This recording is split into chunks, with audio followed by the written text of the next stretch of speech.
What is up, guys? It's your boy BadgePlug, and yes, I'm double uploading today, so make sure to drop a like on this real quick. I'm going to get straight into the news. Mike Wang has been going absolutely insane on Twitter today. The most information he's ever gave out in one day. The first one is, Mike, please tell me something has been done about the good wide open shot percentage. I feel like I have more success with slightly late early releases, and I have this problem across all game modes.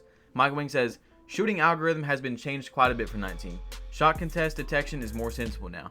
Bigger bonuses and bigger penalties for open versus contested, as well as good versus bad timing. Excellent window is smaller, but gives bigger boosts. Shooting will be more skill based. For those of you that have played 2K18, you know that it's one of the biggest problems in the game.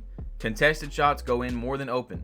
You know, you perfectly time a shot and you get a full white bar and you miss. You get penalized for knowing your shot, and it definitely should not go that way. Hopefully Mike Wang is being very transparent and truthful about this, and we'll see when 2K19 comes out. But this is a huge problem that hopefully, like he's saying, should be fixed. We'll see. This one right here is not as near as important as the last one, but it is definitely important. It definitely has a lot to do about 2K, about the game mechanics of the game. And this dude says, Mike, I was wondering, is stealing with the right stick back? I know it's nothing, but it's a pretty good feature to me.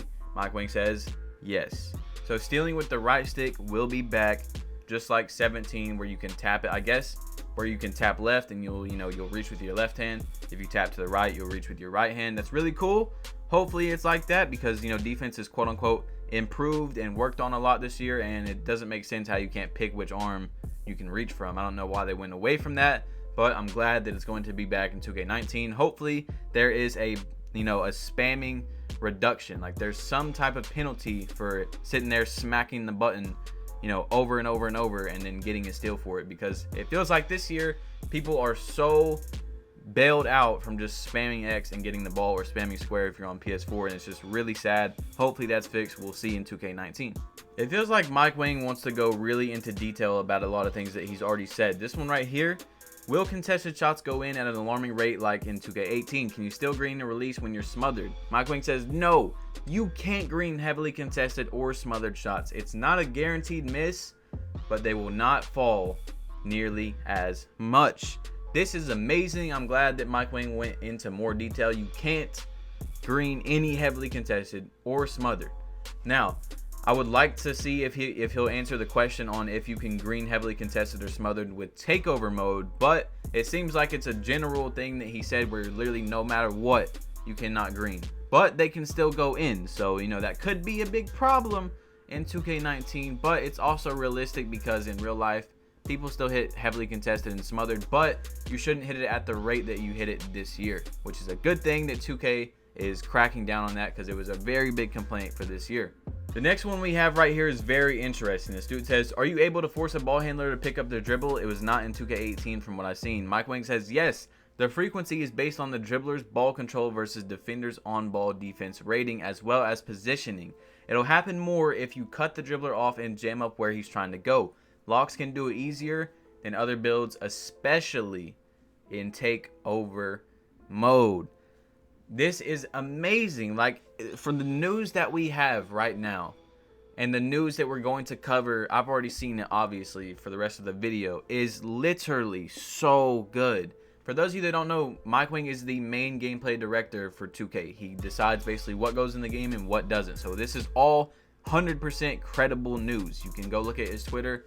None of my tweets are photoshopped or anything. It's exactly what he's saying. And this information that we have gotten today is crazy. Let's get into the next topic, guys. This one right here, I'm so excited about. This is amazing, 2K. Thank you. Mike Wang says, pump fake draw fouls have been reworked. Much more reliable now. And for those keeping track, takeover boost will probably be closer to +10 primary and +5 for other ratings. So it seems to me like Mike Wang is watching these videos. He's tweeting out this stuff. He's waiting for us 2K YouTubers to put out the video, and he's listening to our opinions and putting those in the game, which is really, really cool. Now for me, like I said, I think that the +12 and +6 was cool. It's fine with me. I just think it could be broken. It could be very broken. But, +10 and +5 does sound a lot more better. It does sound a little bit less broken than it is. But we'll just have to see when 2K19 comes out. I'm so glad that Mike Wang is listening. Like, it really does sound, guys, and this is honestly my opinion, it really does sound from the information we've gotten today that 2K19 is going to be a good game based on gameplay. I don't know about the rest of the stuff in the game, but the gameplay is starting to look really, really good. The next thing that we have here, which is also very good, again, I'm loving this information today. Will you fix 3 in the key timer in Pro-Am? Athletics camp in the paint for 5 seconds before it's called, giving them easy dunks and layups. Mike Wang simply says, we reduced it. Now, I don't like this tweet for one reason. He says reduced. I like it, but I don't. I'm glad that they're paying attention to the problem. You can sit in the paint for 6 seconds this year. Why is it called 3 seconds if you can sit in the paint for 6 seconds? I don't like that he says reduced it. I think that he should say we fixed it. It should be 3 seconds, just like it should be. For real, it should be 3 seconds, just like in real basketball. Maybe 4, you know, but I like it. I'm not sure how I feel. I feel like maybe they turned it down by like 1 second. I don't know. We'll have to see when the game comes out. But let's get into the next news, guys. This tweet right here is by far one of the best news we have received the entire year about NBA 2K19. So this dude says, how about those quote-unquote body blocks when defenders jump and landed on opponents and being credited for blocks? Are they fixed? Mike Wang simply says, our blocking engineer spent time trying to fix a specific issue. It's much better now. If the ball handler shoots when they see a blocker jump on top of them, it's a guaranteed shooting foul. This is amazing for you guys that are post scorers. For any build in this game, if you make somebody jump in the paint and then you go up within like the second that they're in the air, they like always get this block animation, and you shouldn't be rewarded for that. You should be rewarded for playing good defense and staying on the ground and contesting the shot. So like I said, it really does sound like Mike Wang and the 2K community, they're really listening, and they're really trying to make 2K19 a good game. We will see.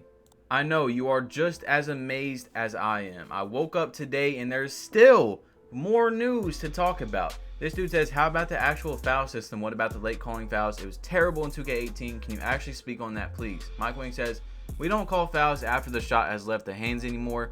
That fixed a lot of bad calls. We're also more lenient on block attempts from behind, so it's not an automatic whistle like it was last year trying to get chase downs.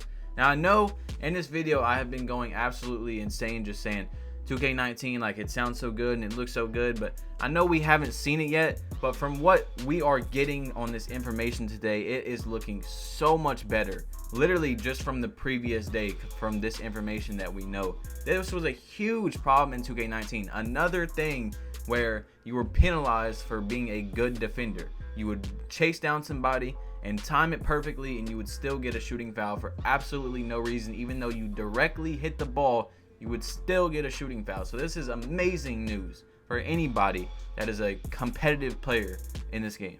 This one right here has made a lot of attention on Twitter, a lot of noise and commotion. New dribble fatigue model in 19. If you over dribble, your ball control will drop and your moves will degrade in speed / effectiveness. So spamming too many moves will drop your dribble tier and eventually cause you to fumble the ball. Need to be efficient with the ball this year. Now, we don't know exactly what this means. We haven't seen gameplay of the game, but the dribble heads in the 2K community are freaking out over this. A lot of people, this is a two-sided argument. I'd say it's almost 50-50. A lot of people are like, look, spamming's got to be out of the game. And then a lot of people are like, look, you know, dribbling and quote-unquote spamming takes skill. Like when you are actually doing real dribble combos and actually comboing up, not doing the same moves over and over, that takes skill. Which if you don't know how to dribble, then you think that that's just spamming. But if someone is really doing dribble combos, that takes skill. You shouldn't take that away from somebody. But hopefully it's not as bad as it looks right now. Let's get into the last news. Yes, there's still more news. I told you guys, Mike Wang was going absolutely insane today on Twitter. All right, for the last news that we have today, at least for today, Mike Wang says one more dribbling note. When branching out of hop gathers, step back jumpers, only tier 3 ball handlers can explode out like last year. Tier 2 will be slower but controlled, and tier 1 will always fumble. So What he's saying is when you do a hop step, you know, you do that hop step, but you don't actually do the hop shot, then how you used to be able to like incredibly just burst out of that and go straight to the rim or something will not be as effective unless you are a tier 3 ball handler. So guys, this is it for the video. Please drop a like button. Hit that like button, click it, whatever you got to do if you've made it this far. Hit that subscribe button, join the Plug Nation, and I'm out. Peace.